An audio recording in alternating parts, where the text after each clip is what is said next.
수고 많이 하셨고요. 제가 오늘 보니까 오늘은 파장하는 그런 날인데 민가경을 새로 열어버리면 좀 의식의 혼선이 빚어질 것 같아서 그대로 미끄러져서 선종으로 이 민가경은 굉장히 굉장한 지적 사유를 요구하는 것이라서 나중에 기회가 되면 민가경만 따로 그렇게 공부를 해야만 될 것 같아요. 그래서 바로 달마선으로 선종으로 들어가도록 하겠습니다. 선의 어원이 빨리어의 어원이 있고 산스크리트 어원이 있어요. 그래서 빨리어로는 지하나 이걸 음사해서 선으로 그렇게 했다라고 하죠. 근데 이 자나는 무슨 뜻을 가지고 있냐면 자빼띠 태우다 그런 뜻이에요. 자, 그래서 초선, 2선, 3선, 4선에서 태우는 거예요. 자, 여러분들의 마음을 유식으로 말하면 마음을 어떻게 비유할 수 있냐면 천년 묵은 혹은 10만 년 묵은 우물에 비유할 수가 있어요. 사용하지 않은 10만 년 묵은 우물은 그 밑바닥이 어떨까요? 시커멓고 더럽고 냄새나고 오염되어 있겠죠. 자, 그래서 수행을 한다는 것은 그 10만 년 묵은 우물을 파내고 그 다음에 그것을 빼바로 박박 분대가지고 청소를 하는 거예요. 그래서 끄집어내고 청소를 하는 과정 속에서 바깥에서 오염물이 들어오면 안 되죠. 천막을 쳐야 되겠죠. 그래서 위에 비나 눈이나 오염물이 들어오지 않고 하도록 천막을 쳐놓고 그 다음에 안으로 들어가서 더러운 때를 낚아 나가는 작업을 선이라고 그렇게 비유한다면 그 더러운 때는 뭐냐면은 여러분의 잠재의식, 알라야식을 거대한 바다로 본다면 그 알라야식의 바다에 있는 저 밑으로 잠수에 내려가서 닦아 나가는 작업이에요. 그래서 초선에서 태워서 닦아 나가는 것과 2선에서 닦는 것과 3선에서 4선에서 닦아 나가는 것이 각각 달라요. 자, 그래서 이제 초기 불교에서부터 선까지 제가 강의를 했는데 여러분들이 오염된 사람은 초기 불교 얘기를 들으면은 있는 그대로 안 들리고 삐딱하게 들릴 거예요. 여러분들의 마음이 오염된 사람은 중간을 얘기할 때 삐딱하게 들릴 거예요. 그리고 모든 것을 부정적으로. 여러분들의 마음이 오염되어 있으면 유식을 얘기할 때 저런 외도설. 마음이 오염되어 있으면 선을 얘기할 때 선이 삐딱하게 보일 거예요.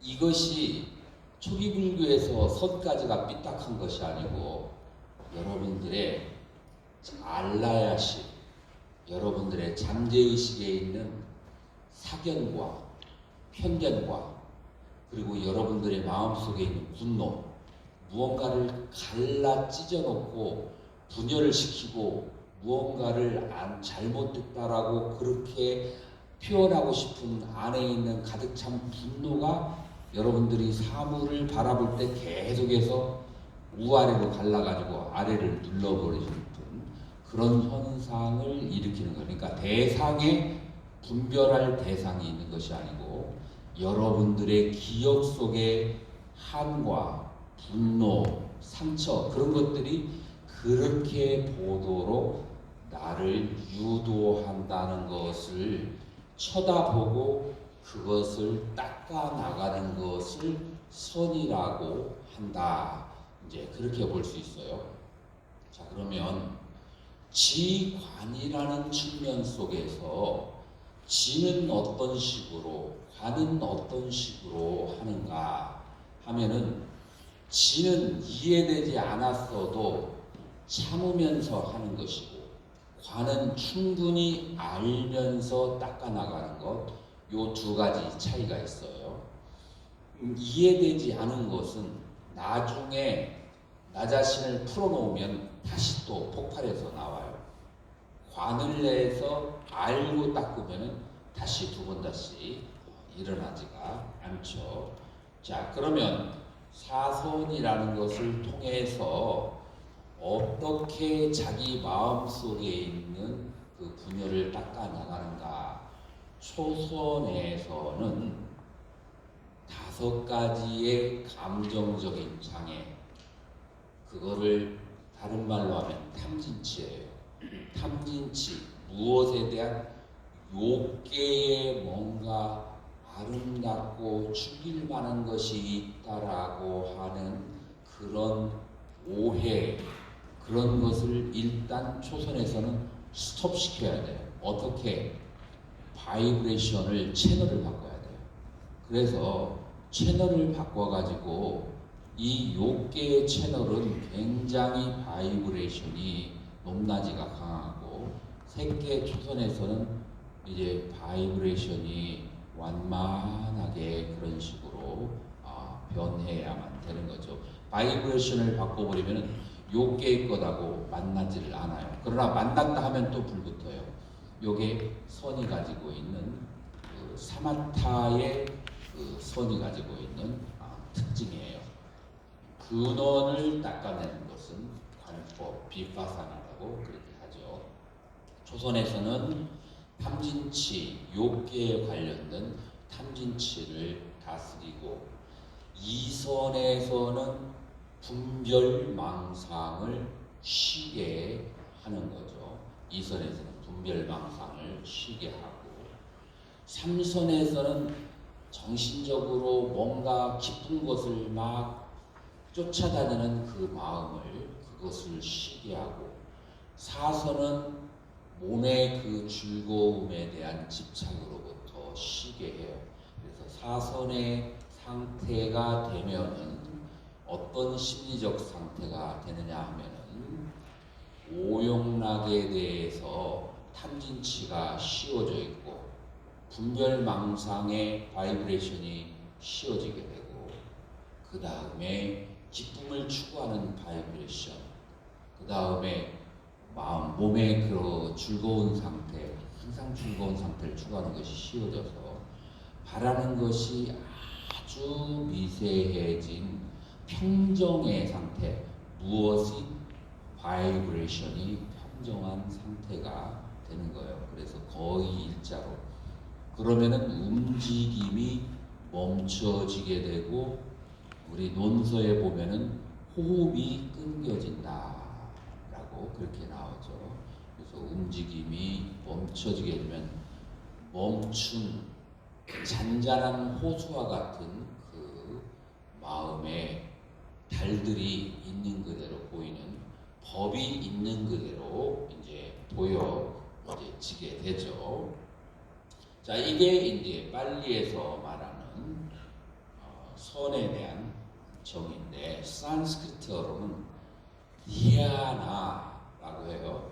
어원은 디아띠에서 나오는데, 디아띠는 뭐냐면 repetition, 반복하다, contemplation, 숙고하다, 명상하다, 그런 뜻이에요. 자, 여기에서 예민한 사람은 눈치챘을 거예요. 빨리어의 자페띠는 관내 요소를 지향하고 있고, 산스크리트의 다야띠, 반복하다, 숙고하다, 명상은 사마타에 해당하는 거예요. 예를 들어서 나모보다, 나무아미타불, 그것을 반복하는 거예요. 이게 전부 다 사마타 수행에 해당하거든요. 숙고하다, 관찰하다, 이게 사유인데, 사유로 가는 것은 전부 다 사마타에 해당하는 거예요. 그래서 산스크리트 그 원어에서는 주로, 인도에서는 사마타 수행이 굉장히 강하죠. 그래서 부처님께서 이렇게 법을 가르쳤을 때 무슨 말이 있느냐면은 인도 불교를 수정주의라고 그렇게 해요. 정을 닦는 주의. 그래서 이 힌두 불교는 선정을 닦는 것을 지향하고 있어요. 요가의 8지 정도에 보면은 마지막에 사마드로 되어 있어요. 그래서 산스크리트 문헌은 그 문헌의 역사를 받아서 이 좌냐를 사마타적인 용법으로 이해를 했고, 빨리는 산스크리트어에서 언어를 차용하되 부처님의 자의적으로 의미를 재해석하는 쥐관쌍수에 해당하는 방법으로 디아자나를 이해하고 있어요. 그래서 여러분들 요 두 가지를 자세히 관찰하면 흥미로운 점을 볼 수가 있어요. 초기 경전을 보면은 선이라고 얘기하는데 쥐관쌍수가 다 들어가 있어요. 그런데 이제 산스크리트 경전이나 논설을 보면은 주로 이 선을 사마타 쪽으로 그렇게 해석하는 경향이 있다는 그것을 여러분들이 염두에 두시면은 좋을 거예요.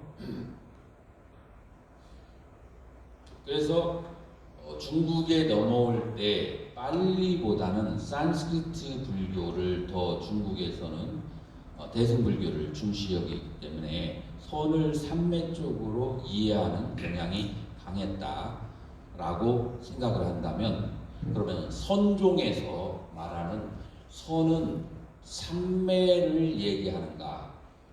이것은 지관상수를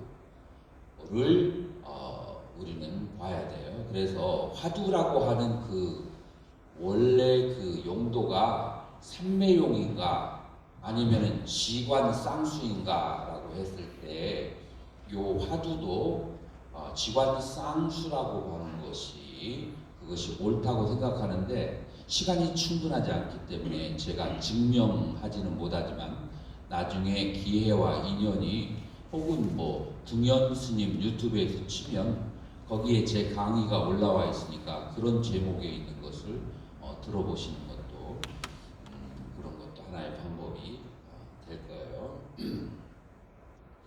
자, 어제 말씀드린 것처럼 선에는 세간선과 출세간선이 있다.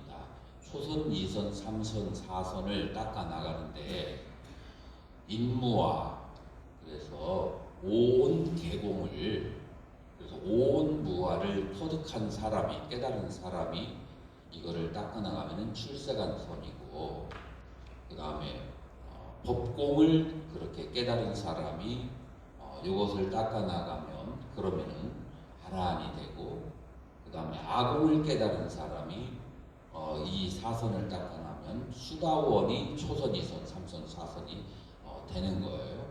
이제 그런 이제 차이가 조금 있는 거죠.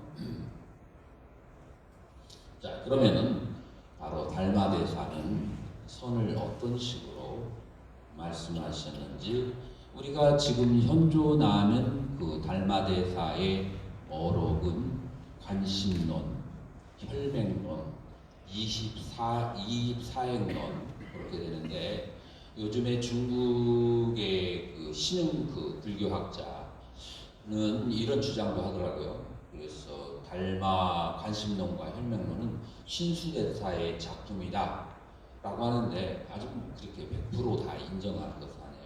그런 설도 있다라는 것만 이제 생각하시면 되는데, 저는 그냥 아직까지 달마대사의 작품으로 그렇게 이제 보고 있는 편이에요.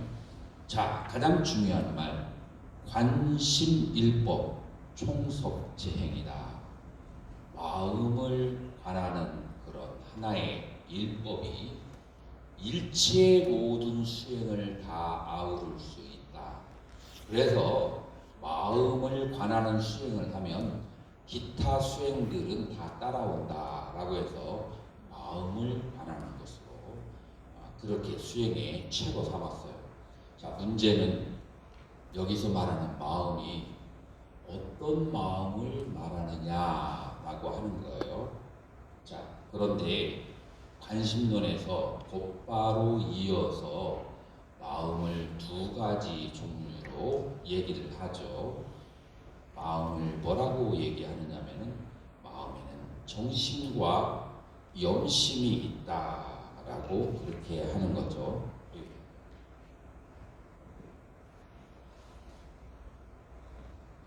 마음은 정심과 염심이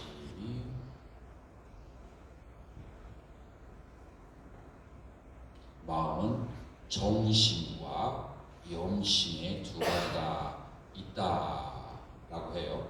그리고 이 정심을 진여심이라고 그렇게 하고 이 진여심을 보는 것이 바로 견성이다. 그래서 뭐 이론의 여지가 없이 깔끔하게 결론을 탁 내려버렸어요. 자, 그런데 이제 여기에서 또 우리가 이해를 해야 돼요. 도대체 무엇이 정심이고 무엇이 염심인가? 이제 그것을 우리가 생각을 해 보아야 되겠죠. 자, 그러면은 우리 불교 역사 속에서 마음을 닦는 수행은 어떻게 진행해 왔는가를 살펴보면은 제가 벽두에서부터 강조한 것처럼 마음은 수, 상, 행, 식의 네 가지로 이루어졌는데 요 네 가지를 벌리면 뭐 49개의 심소, 52개의 심소, 89개 이렇게 벌려지지만 오온이라고 하는 초종파적인 그런 인정된 가르침 속에서 마음은 기본적으로 네 개의 그룹으로 형성되어졌는데 수상행식이고 이거를 두 가지로 나눌 수 있다고 했죠. 수상행과 식. 그래서 이 두 개의 관계를 거울과 거울에 비친 사물로 얘기를 할 수가 있다 그죠. 여기 거울이 있어요. 누가 거울의 비유를 또 썼죠? 신수와 현대사가 거울의 비유를 썼죠. 자, 그래서 거울에 비치는 기능은 식이고 그걸 또 다른 말로 유식에서는 심이라고 하고 그 다음에 수, 상, 행 느끼고 분별하고 욕망하는 것 이 세 가지는 거울에 비춰진 모양이다. 그리고 거울에 비치는 따로 있는 물체는 색이죠. 그래서 색이 거울에 비쳤을 때 그 비춰진 모양은 수상행이에요. 그리고 그것을 비추는 거울은 식이고 그래서 우리는 삼겹을 볼 수가 있어요. 이 식 아는 마음은 거울처럼 밝은 것이고 그 다음에 거울에 비춰진 대상은 색이고 그 색이 거울에 비춰져 있는 그 이미지와 표상은 수, 상, 행. 더 이제 정확하게 말하면 거울에 비춰진 모습은 나머, 이름과 니미tta, 표상이에요. 이 이름과 표상에 대해서 우리는 느끼고 분별하고 욕망하는 작용이에요. 그래서 수상행이라고 하는 것은 인식된 거울에 인식된 모양에 대해서 2차적 가공물이에요.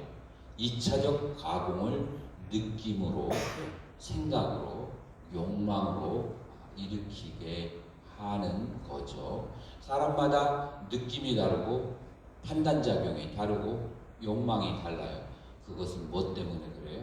우리의 알라야식, 잠재의식에 기억되어 있는 재료가 다르기 때문에 어떤 사람에게 쓴맛을 보았으면은 그 사람을 보았을 때 벌써 경계하는 마음이 생기게 되고 어떤 사람에게 좋은 그런 느낌이 있고 항상 나를 편안하게 잘 살펴줬던 기억이 있는 사람은 보면은 편안하고 친근감이 있게 하는데 그 편안함과 그 다음에 싫은 그런 느낌 요 느낌은 무엇에 의존하는가?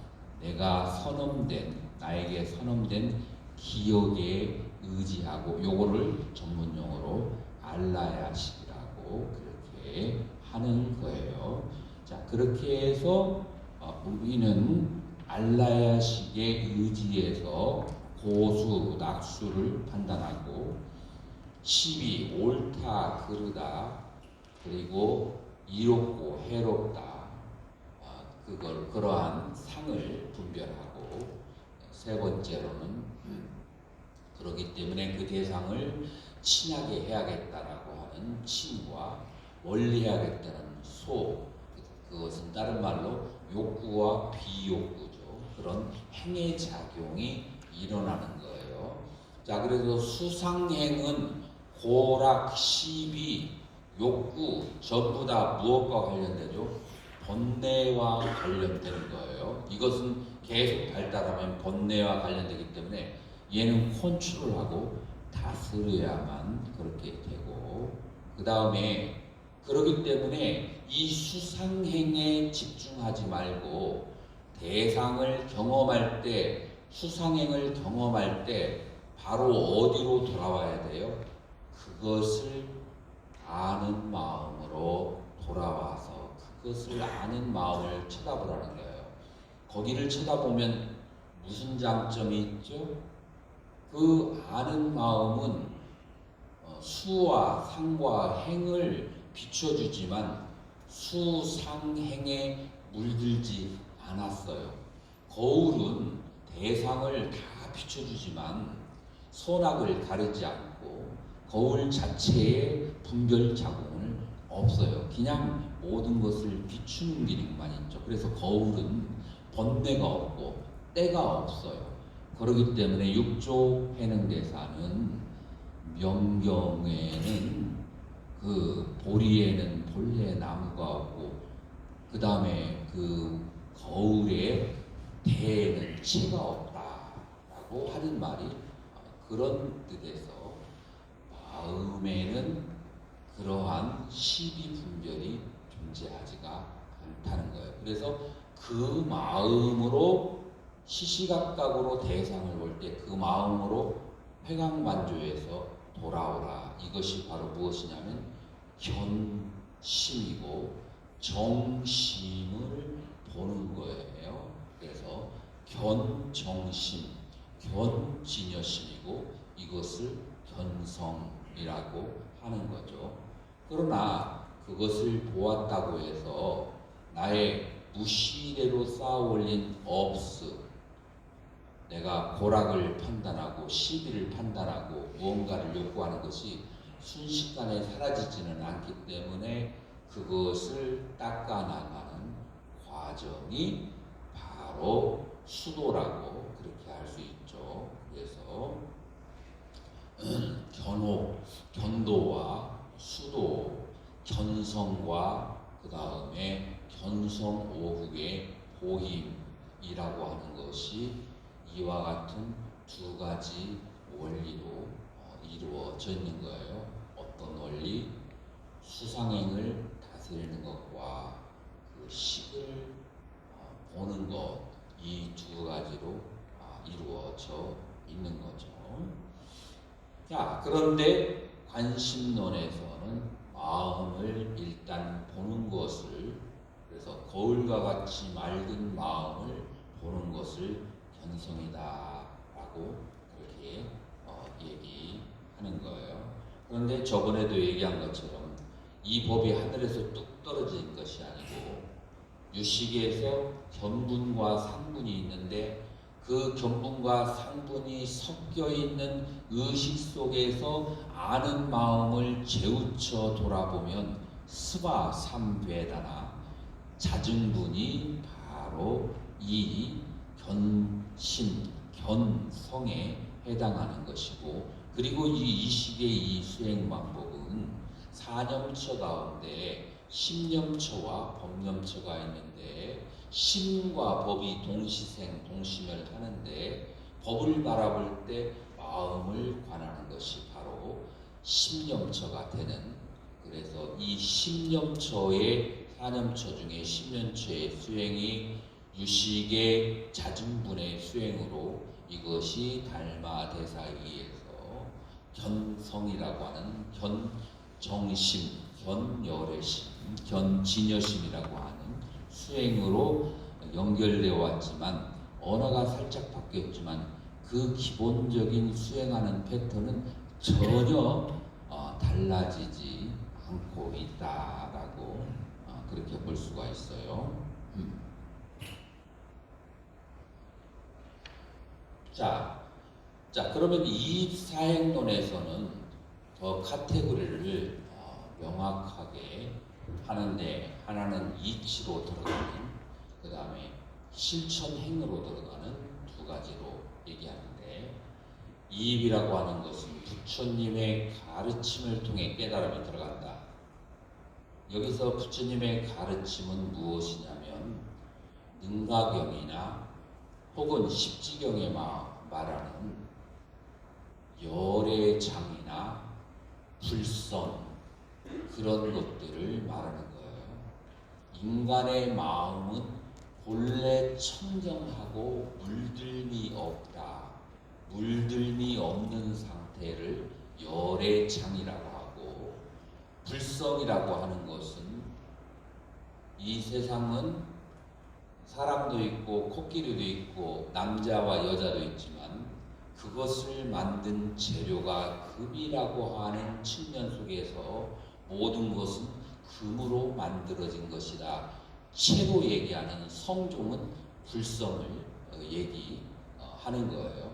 근데 열애장은 그걸 말하는 게 아니고 청정한 마음을 얘기하는 것이기 때문에 이 열애장이라고 하는 것을 얘기하는 청정한 마음은 어디로 진화되느냐면은 하택신의 청량증관 규봉종밀에 이르러서, 규봉종밀선사는 뭐라고 말씀하시냐면은 설령 이 남자와 여자와 선악이 금으로 만들어졌다 할지라도, 그러나 오염된 것은 떨어내버리고 청정한 것은 지켜야 된다. 이것은 열애장의 입장이고, 이 모든 것이 금으로 만들어졌다는 점에서는 그것은 동일하다. 그러니까 선이든 악이든 채는 그 바로 본성은 불성이다 라고 보는 종은 성종이고 홍주종이에요. 홍주종은 누구를 위시로 했냐면 마조대사를 위시로 했고, 그 다음에 임재종 전부 다 홍주종의 영향을 받았죠. 우리나라는 홍주종의 영향을 굉장히 많이 받았고, 우리 보조 스님은 규봉종밀의 그 하택종의 영향을 많이 받았죠. 그래서 홍주종과 하택종에서는 그와 같은 견해의 차이가 있기 때문에 보조 스님하고 홍주종의 연결을 이어받은 성철 스님이 서로 견해를 달리하는 것은 이미 예정되어 있는 거예요. 자, 그러나 본질은 똑같아요. 다만 그것을 해석하는 방법의 종파 간의 본성에 대한 이해 방식에 따라서 다른 거죠. 그리고 그것을 아주 쉬운 말로 하면 지금 달마대사가 얘기한 것처럼 그 모든 것은 정심과 염심으로 나타나요. 그래서 여기서 말하는 부처님의 가르침을 통해 깨달음에 들어간다, 요것을 인간의 마음에는 정심이, 진여심이, 청정한 마음이 있다라는 것을 믿고 들어가는 것을, 그걸 뭐라고 하느냐, 이입이라고 그렇게 해요. 중생들은 참된 마음인 진성을 가지고 있으나 번뇌에 뒤덮여서 성품이 드러나지 않는다. 다시 이 말은 뭐냐면 번뇌를 닦아 나가야 된다는 거죠. 이 이입은 어디로 연결되겠어요? 신수대사에 의해서 심시 보리수, 마음에, 여기서 마음은 뭘 말하냐면은 진성, 청정심을 말합니다. 마음은 보리수와 같고, 그 다음에 몸이라고 하는 것은 명경대와 같아서 매일매일 갈고 닦아서 털어내면, 그러면 청정한 마음이 드러낸다라고 하는 것이 요 이입에 바탕을 둔 것이라고 볼 수가 있어요. 저는 의도적으로 두 가지 수행으로 계속해서 날 갈라치기를 해서 얘기하는데, 하나는 마음의 본성을 보는 것을, 또 하나는 마음의 본성에 무슨 때를 닦는 것을, 이렇게 선종의 수행을 둘로 그렇게 나눠서 볼 수가 있는데, 이것은 다시 또 돌아오면 무엇이냐면 정신과 염심이고, 요거는 또 다시 회귀하면 수상행식 오온이라고 하는 수행론에서 한 발자국도 벗어난 적이 없다. 그렇기 때문에 선종을 초기 경전에 초기 수행법의 회귀라고 해도 그것은 전혀 이상할 것이 없다라고 그렇게 얘기를 할 수가 있어요. 자, 그러면 사행론이라고 하는 것은 무엇인가 하면 보원행, 수연행, 무수고행, 칭법행의 네 가지가 있는 거죠. 그 네 가지 중에서 첫 번째가 참마음으로 돌아가는 데 있어서 장애가 되는 것은 무엇이냐면 탐욕과 진심이 되는 거예요. 탐진이 되는 거예요. 그래서 이 탐진은 어떤 식으로 작용을 하느냐면은 여러 가지 악업으로 작용을 하는 거죠. 그 다음에 그 악업이 과보로 현생에 드러날 때는 무엇으로 드러나냐면 고통스러운 환경으로 악업이 드러나는 거예요. 자, 그러면은 우리가 고통스러운 환경을 당했을 때 성질이 더 나죠. 몸도 괴롭고 마음도 괴로워.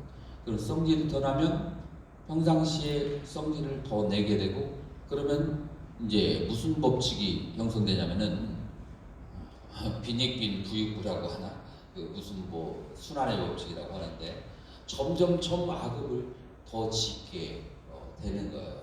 자, 여기에서 어떻게 그 사물을 이해해야 되냐? 보원행으로 이해해야 되는데, 이 고통스러운 환경이라고 하는 것은 내가 지은 전생의 악업의 화연이라고 하는 것을 그렇게 이해를 해야 돼요. 그래서 지금 내가 받는 고통은 당연한 것이다.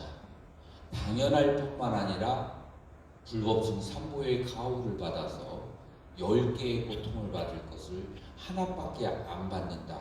감사하는 마음을 그렇게 가져야지, 나에게 고충을 주는 환경과 대상과 단체와 나라에 대해서 아침부터 저녁까지 험담을 하는 것은 업을 닦는데, 수행하는데 아무런 도움이 되지 않는다. 자, 그래서 이 보원행은 악업을 지은 사람이 고통스러운 환경을 만났을 때 마음을 어떻게 써야 되는가. 고통은 너무나 당연하고, 지금 이 고통은 10분의 1밖에 안 된다. 왜? 삼보의 그 가피를 받아서. 그래서 감사하고 지속하는 마음을 가지는 것이, 그것이 바로 보원행이고, 두 번째 수연행이라고 하는 것은 뭐냐면은 사람이 악업만 짓나요? 밥만 먹고 사는 사람 없어요. 반찬을 먹어야지. 사람이 아무리 악한 사람도 때때로 소가 뒷검질해서 그 쥐를 잡듯이 선행을 닦게 되어 있어요. 자, 그러면 그 선행은 반드시 과보를 가져다 주는데, 그 과보가 뭐예요? 수카, 즐거움, 행복이라고 하는 그런 이제 과보, 좋은 환경이라는 과보로 나타나지는 거죠. 그러나 좋은 환경이 오면 무슨 번뇌가 생겨요? 탐착심이 생겨요. 탐착심이 생겨도 괜찮아요. 탐심이 일어날 때 그 탐심과 함께 일어나는 이 아는 마음, 청정한 마음을 볼 실력이 생기면, 그러면은 탐심이 일어나도 관계가 없는데, 보통 사람들은 지극한 괴로움이나 지극한 즐거움이 생기면은 그냥 싹 잃어버려요. 싹 잊어버리고 그 탐심, 좋은 환경과 나쁜 환경에 마음이 싹 팔려버리죠. 그래서 자기의 청정한 마음을, 아는 마음을 잊어버리는 거예요. 자, 그래서 수연행이라고 하는 것은 무엇인가 하면 나에게 이런 좋은 환경은 이건 실제 하는 게 아니라 내가 전생에 그 지은 선행이 지금 좋은 환경이라는 것으로 잠깐 나에게 경험되고 드러나 보이지만 그 약발이 떨어지면 마치 마약의 효과가 떨어지면 바로 제정신으로 몸이 고통에 깨어나는 것처럼 이 즐거운 환경은 곧 있으면 사라질 것이다 라고 하기 때문에 이 좋은 환경에 대해서 자만하는 마음을 갖지 않고 계속해서 선행을 짓게 하고 좋은 환경에 집착하지 않는 마음을 가져야 된다는 것이 두 번째 수연행이에요. 그러니까 앞에 있는 보원행과 뒤에 있는 수연행은 무엇이냐면 두 가지 진심과 탐심, 악업과 선업에 대한 마음의 자세 다스리는 법이다라고 그렇게 말할 수가 있어요. 자, 세 번째로는 구하는 바가 없는 그런 행, 그래서 무구소행인데 수행이라고 하는 것은 모든 경계 속에서 아는 마음으로 회광반조하는 것이 수행이라고 그렇게 할 수 있어요. 지금 앞에 있는 것은 좋은 환경과 나쁜 환경에 마음이 끄달리지만 이제 좋은 환경, 나쁜 환경 말고 마음속에 있는 어떤 생각에 끄달릴 수 있어요. 그건 뭐냐면은 내가 뭔가를 추구하는 마음이에요. 이 추구하는 마음도 나의 본성을 보는데 장애가 돼요. 만약에 그 사람이 뭔가를 원하면서 그 원하는 마음으로 회광반조해서 볼 실력이 있으면 관계없어요. 그런데 그러면은 그 구하는 마음은 방편이에요. 그런데 내 마음의 본성을 보지 못하고 구하게 되면은 그러면 내 마음을 보지 못하게 하는 암흑으로 작용을 하는 거죠. 그래서 구하는 바가 없는 행을 하면서 내 마음의 본성으로 돌아오게 한다. 요거는 아라한이 겪는 무원삼매하고 똑같은 그런 내용이에요. 네 번째는 칭법행위라고 하는 거예요. 여기서 법을 따라서 행하는 건데 여기서 법은 뭐냐면 지금 계속 달마대사에게 있어서 중요한 것은 진성, 진심이에요. 아는 마음, 청정한 마음. 그래서 이 청정한 마음을 여의지 않고 행하는 것이 칭법행이다라고 하는 거예요. 그래서 이 법의 본성, 이 진심, 참마음의 본성은 좋고 나쁜 것을 떠나 있고 좋고 나쁜 것을 쳐다보되 좋고 나쁜 것에 물들미 없다라고 하는 거예요. 그러면 좋고 나쁜 것에 물둠이 없는 데서 끝나느냐? 그건 굉장히 무엇이냐면 니힐리즘, 허무주의에 가까워요. 좋고 나쁜 것이 없으면서 육바라밀을 행해낸 것이 바로 칭법행인 거예요. 왜 육바라밀을 행하는가? 본래는 보시하는 차도 보시받을 대상도 보시물도 없어 청정 그 세계일 뿐인데 무엇 때문에 보시를 하고 계를 지키고 선정과 지혜를 닦는가? 왜냐하면 무명에 사로잡힌 중생에게 빛을 던지기 위해서. 그리고 무명에 사로잡힌 그 중생은 남인 것 같지만 나의 본성이라고 하는 측면에서 둘이 아니에요. 그래서 내 인식의 대상, 인식의 외연은 나 아님이 없어요.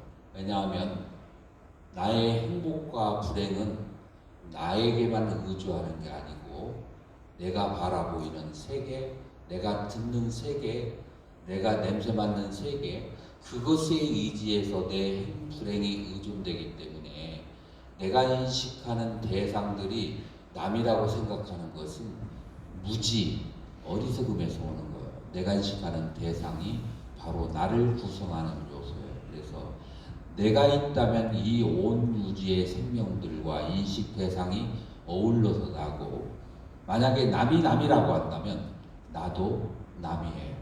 이 오온들은 다 나도 아니고 나의 것도 아니다. 그렇게 해서 긍정을 할 때는 모든 것이 다 나이고, 부정을 할 때는 이 세상에 털끝도 나인 것이 없다 라고 양면을 이해하는 것, 그것을 바로 무엇이라고 하냐, 칭법행이라고 한다는 거예요.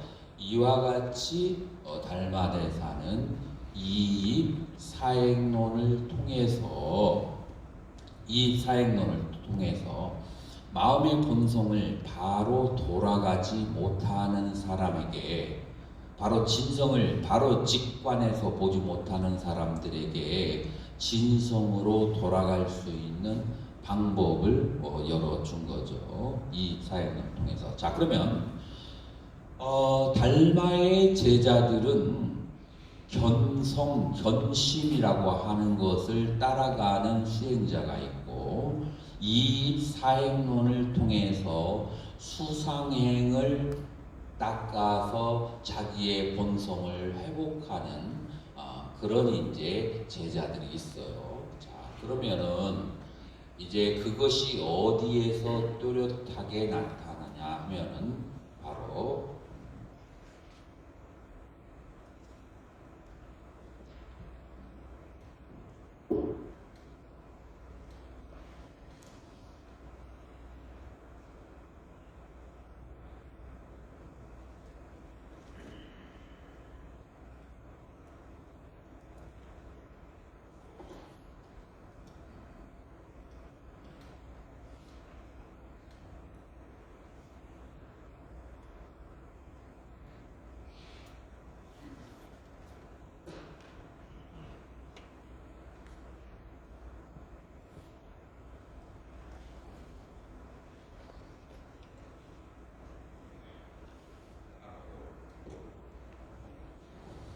이 사행의 수행이 누구에게 전수됐는가 하면, 해가 스님은 잠깐 스킵하고 나중에 인연 되면 만나시도록 하고, 삼조 승찬대사에게 이 사행론이 전수가 되죠.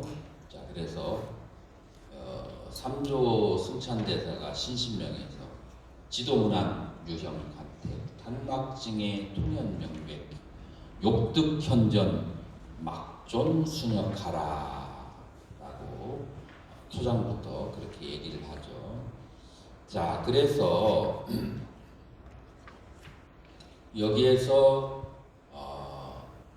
12 증애, 간택은 12심을 말하는 것이고, 증애라고 하는 것은 욕구를 말하는 거예요. 그래서 간택은 상의 작용이고 오온 가운데서, 증애는 행의 작용이에요. 그래서 상의 시비와 그 다음에 행의 그 증애, 이것만 놓아버리면 그러면은 바로 무엇가 드러나느냐, 바로 청정한 마음이 드러난다. 자, 그래서 수상행식이 있는데 수상행을 다스려서 식이 드러나게 하는 것이 바로 이입사행론의 그 수행론이다라고 할 수 있고, 아까도 얘기한 것처럼 이것은 바로 신수대사에게까지 그렇게 이어지는 수행이다라고 그렇게 말할 수가 있죠.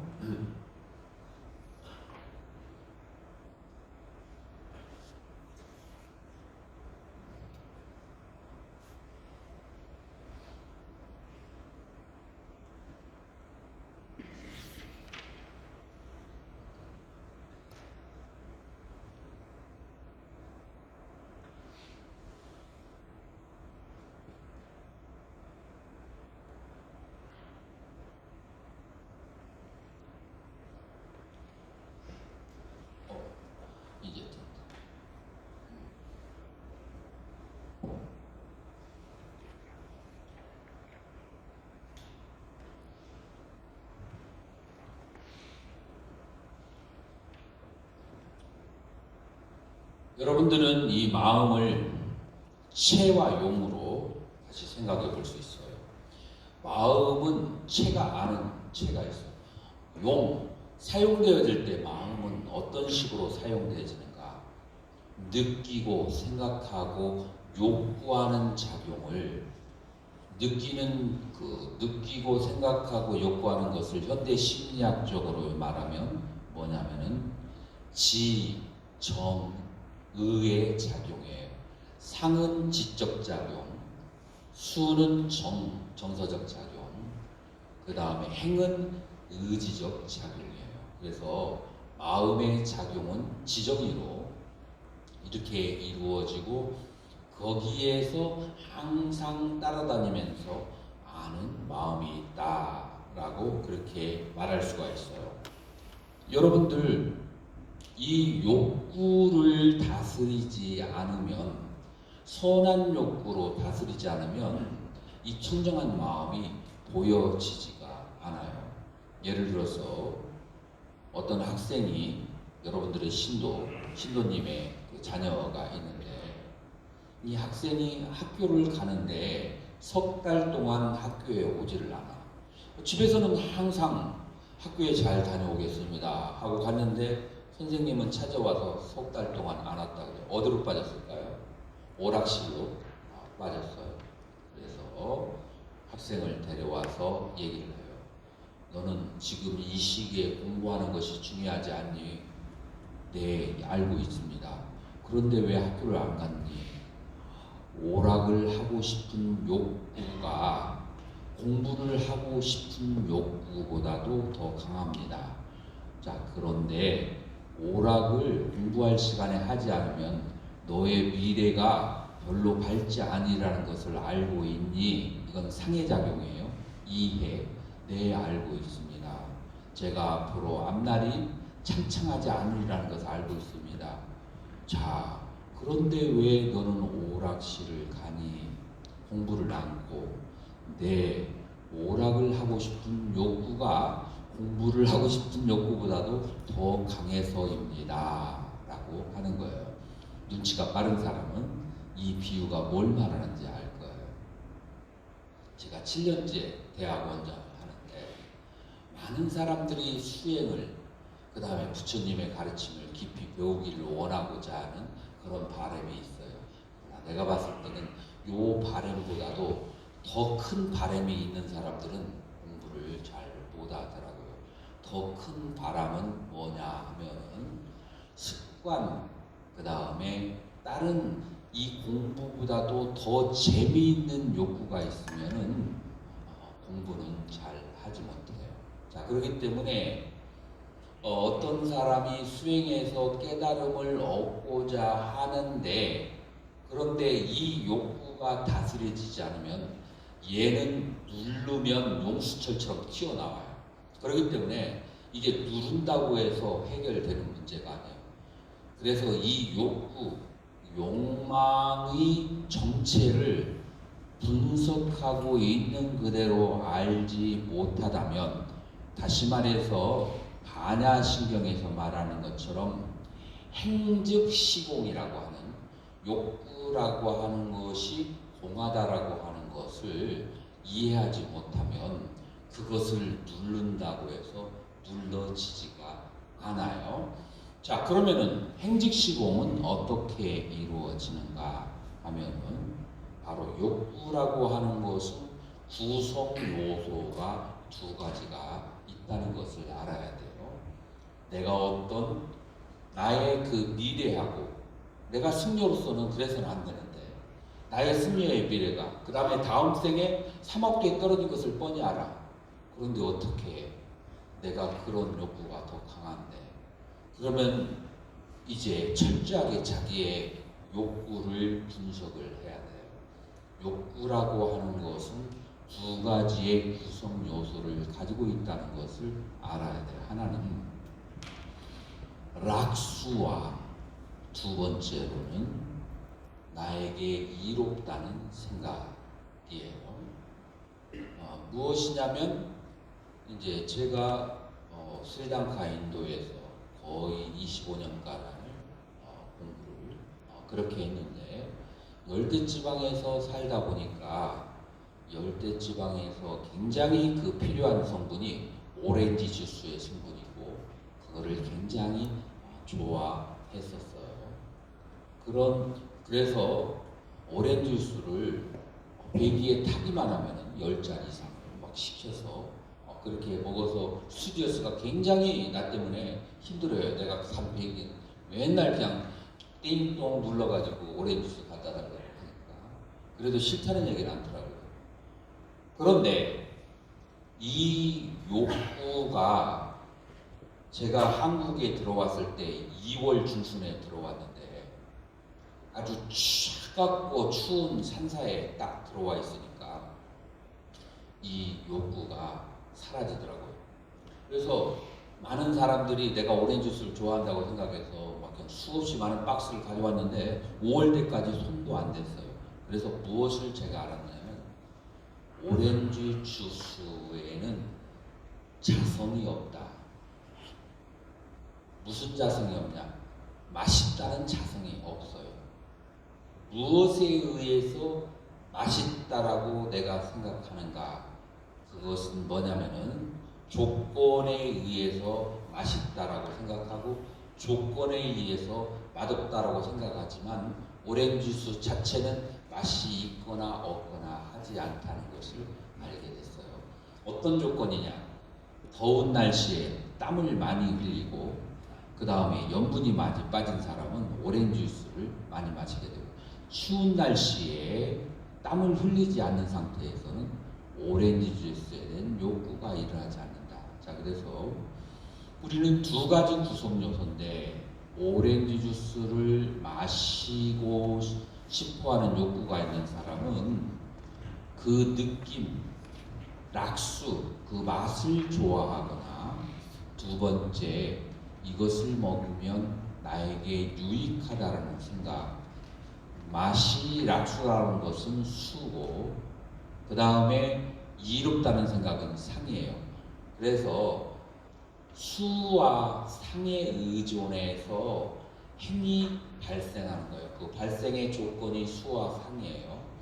그러나 오렌지 주스는 맛있다거나 맛없다거나 하는 자성이 없어요. 이건 굉장히 쉬운 예인데 여러분들이 좋아하는 그 모든 욕구를 분석해 보면 그것은 그것은 좋아할 만한 자성이 있는 것이 아니고 내가 오해한 그것이 나에게 이롭다고 오해한 판단과 그 느낌에는 고수도 낙수도 없는데 습관되어진 것들을 낙수라고 하고 습관되지 않은 처음 보는 것을 고수라고 하는 그런 체험 세계만이 존재하고 수도 공하고 상도 공하다. 자, 그래서 수즉시공, 상즉시공. 그래서 행을 구성하고 있는 요소가 수와 상이고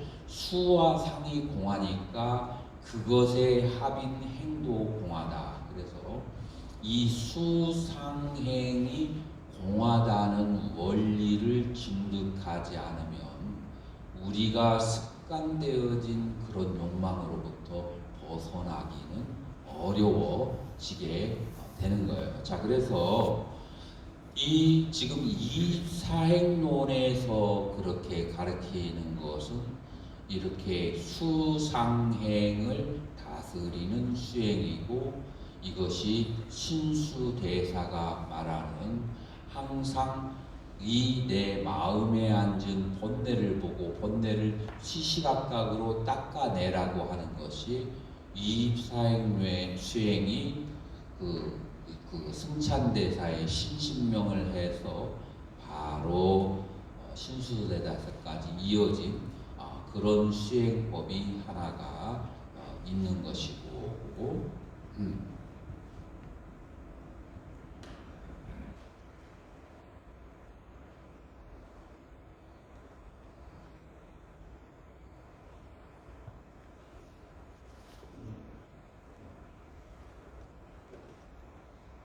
자, 그것이 하나의 이제 그 수행 방법이 되는 거예요.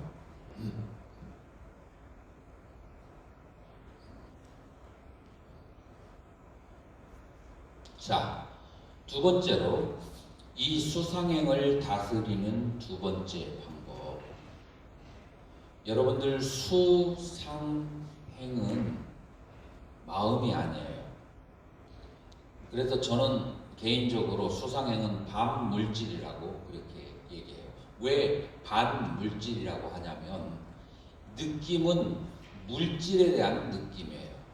그 다음에 상도 어떤 물질에 대한 그런 판단작용이고 행도, 욕구도 물질에 대한 판단작용이에요. 그래서 이 수상행은 물질이 반절이 섞여 있어서 순수정신이 아니고 바로 반물질적인 요소를 가지고 있는 반면에 식이라고 하는 이 거울이라고 하는 것은 그 대상들을 비추되 물들미 없어요. 그렇기 때문에 순수정신은 오직 식일 뿐이다 라고 얘기하는 거예요. 그리고 이것은 무엇 때문에 중요하냐면 반물질이라고 하는 것은 그것은 나도 나의 것도 아니에요. 그 물질에 속해 있는 거예요. 이 순수하게 아는 마음을, 순수하게 비추는 마음을, 그것을 나라고 말하기에 가까운 거예요. 그래서 참나가 무엇인가 라고 했을 때 순수하게 알고 비추는 마음, 그것으로 돌아가는 것이 중요하다. 그렇게 얘기할 수가 있는 거죠.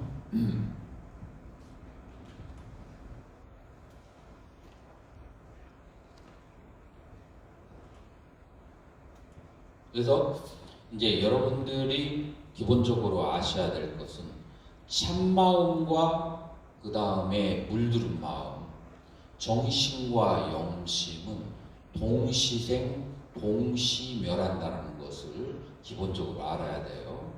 자, 조금 있다가 혈맹론을 통해서 그것이 어떻게 표현되었는지 말을 할 거예요. 그래서 정신과 염심이 동시생, 동시멸하는 것은 이것을 살아있는 동안 분리하는 것은 가능하지 않아요. 그 예를 들면 활을 쏘게 될 때 활에 촉이 있고 뒤에 깃대가 있어요. 그래서 활의 촉이나 활의 깃대를 분리해서 활이라고 말할 수가 없어요. 촉과 깃대가 동시에 있는 것이 화살. 화살은 촉대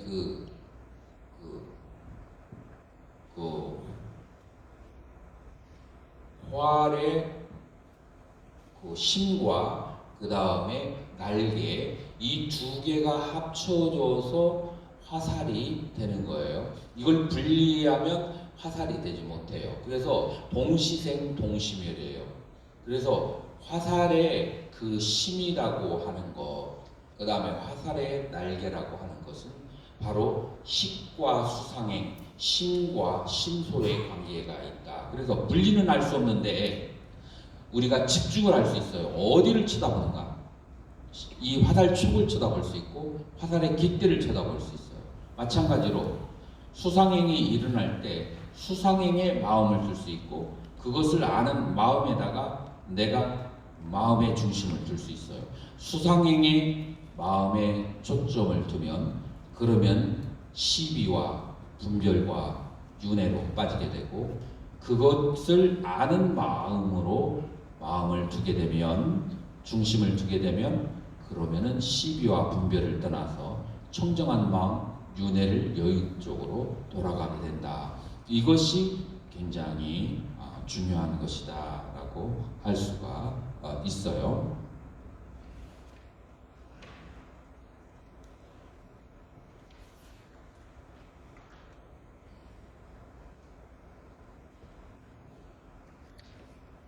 자, 이제 이것을 조금 더 이제 달마대사는 어떤 식으로 이제 설명하는지 보자고요. 관심론에서 내가 이제 내게 묻는 것이 고요하고 신령하게 아는 마음인데 어찌 반조하지 아니하고 오히려 밖으로 찾는가? 아침부터 날이 저물기까지 24시 가운데 보고 듣고 웃고 말하며 혹 화내고 혹 즐거워하며 혹시 비하여 가지가지 베풀며 운전하나니 필경에 누가 능히 이렇게 운전시 하는가 라고 하니 이 마음은 진여심을 말하며 이것은 오온 중에 식이며 아는 마음이다 라고 하는 거예요. 지금 달마대사는 관심론과 혈맹론에서 제가 초기 불교에서 유식까지의 의지에서 논리적으로 설명한 것을 관능적으로 본능적으로 이 달마대사는 바로 그렇게 표현을 하는 거예요.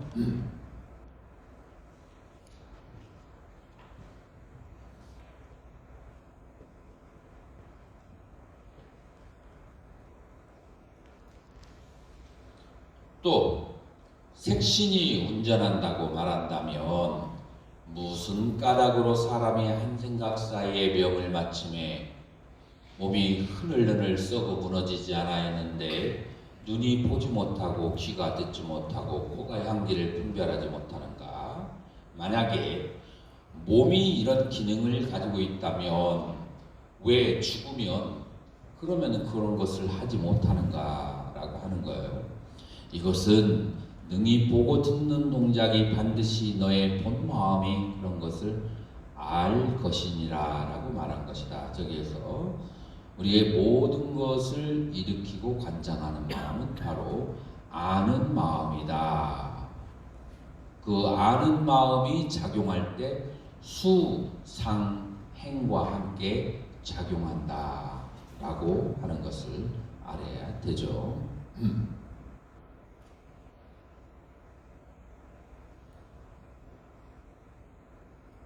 자, 여기에서 수행할 때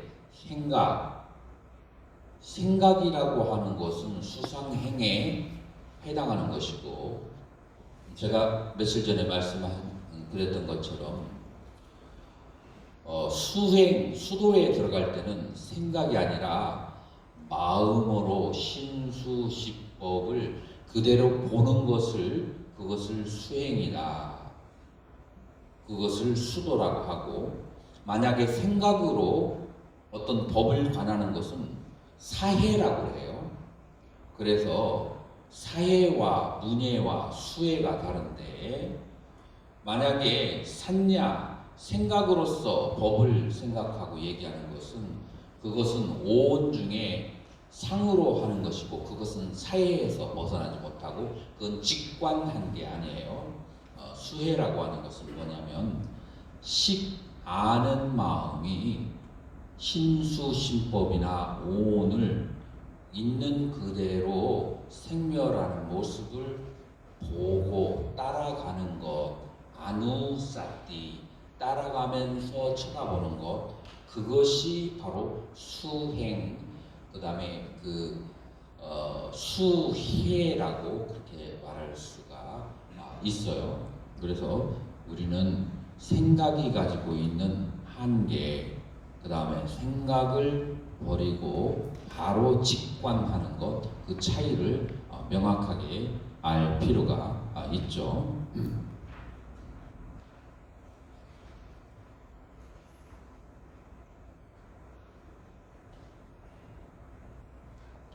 아마 휴식이 좀 필요하겠죠? 10시 34분. 조금 일찍 끝낼 거니까 화장실만 갔다가 40분에 시작하도록 하겠습니다.